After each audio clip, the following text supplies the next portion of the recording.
चंद्रगुप्त मौर्य का उदय केवल एक राजा की सफलता की कहानी नहीं था, बल्कि यह भारतीय इतिहास में सत्ता, राजनीति और राष्ट्र निर्माण के एक बड़े परिवर्तन का प्रतीक था।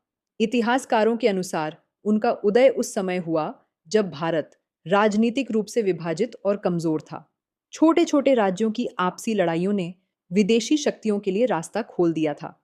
ऐसे समय में चंद्रगुप्त और चाणक्य ने यह समझ लिया था कि यदि भारत को बाहरी आक्रमणों से सुरक्षित रखना है, तो एक मजबूत केंद्रीकृत शासन की आवश्यकता होगी। इसी दृष्टिकोण ने मौर्य साम्राज्य की नींव रखी। राजनीतिक दृष्टि से देखा जाए तो चंद्रगुप्त मौर्य भारतीय उपमहाद्वीप को पहली बार बड़े स्तर पर एकीकृत करने वाले शासकों में से थे। इससे पहले अधिकांश राज्य क्षेत्रीय शक्तियों तक सीमित थे, लेकिन चंद्रगुप्त ने सैन्य शक्ति, कूटनीति और प्रशासनिक रणनीति का उपयोग करके एक विशाल साम्राज्य बनाया। यह केवल युद्ध जीतने की कहानी नहीं थी, बल्कि सत्ता को व्यवस्थित रूप से संचालित करने की भी मिसाल थी। कुछ इतिहासकार चंद्रगुप्त के उदय को विदेशी आक्रमणों की प्रतिक्रिया के रूप में भी देखते हैं। अलेक्जेंडर द ग्रेट के आक्रमण ने भारतीय शासकों की कमजोरियों को उजागर कर दिया था। सिकंदर भले ही भारत में अधिक समय तक नहीं रहा, लेकिन उसके अभियान ने यह स्पष्ट कर दिया कि विभाजित भारत बाहरी शक्तियों के लिए आसान लक्ष्य बन सकता है। चंद्रगुप्त ने इसी परिस्थिति को अवसर में बदला और उत्तर पश्चिम भारत को अपने नियंत्रण में लेकर विदेशी प्रभाव को समाप्त किया। आर्थिक दृष्टिकोण से मौर्य साम्राज्य का उदय अत्यंत महत्वपूर्ण था।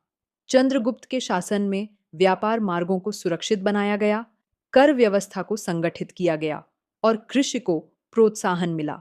इससे आर्थिक स्थिरता आई और साम्राज्य की शक्ति बढ़ी। पाटलिपुत्र जैसे नगर व्यापार और प्रशासन के बड़े केंद्र बन गए। इतिहासकार मानते हैं कि मजबूत आर्थिक व्यवस्था के बिना इतना विशाल साम्राज्य लंबे समय तक टिक नहीं सकता था। चंद्रगुप्त और चाणक्य की साझेदारी भी इतिहास का एक अनोखा उदाहरण मानी जाती है। एक तरफ चंद्रगुप्त की सैन्य क्षमता और नेतृत्व था, तो दूसरी ओर चाणक्य की राजनीतिक बुद्धिमत्ता और रणनीति। अर्थशास्त्र में वर्णित सिद्धांतों से यह समझ आता है कि मौर्य शासन केवल तलवार के बल पर नहीं, बल्कि गुप्तचर व्यवस्था, प्रशासनिक नियंत्रण और आर्थिक प्रबंधन पर भी आधारित था। यह उस समय के लिए अत्यंत आधुनिक और संगठित शासन मॉडल माना जाता है।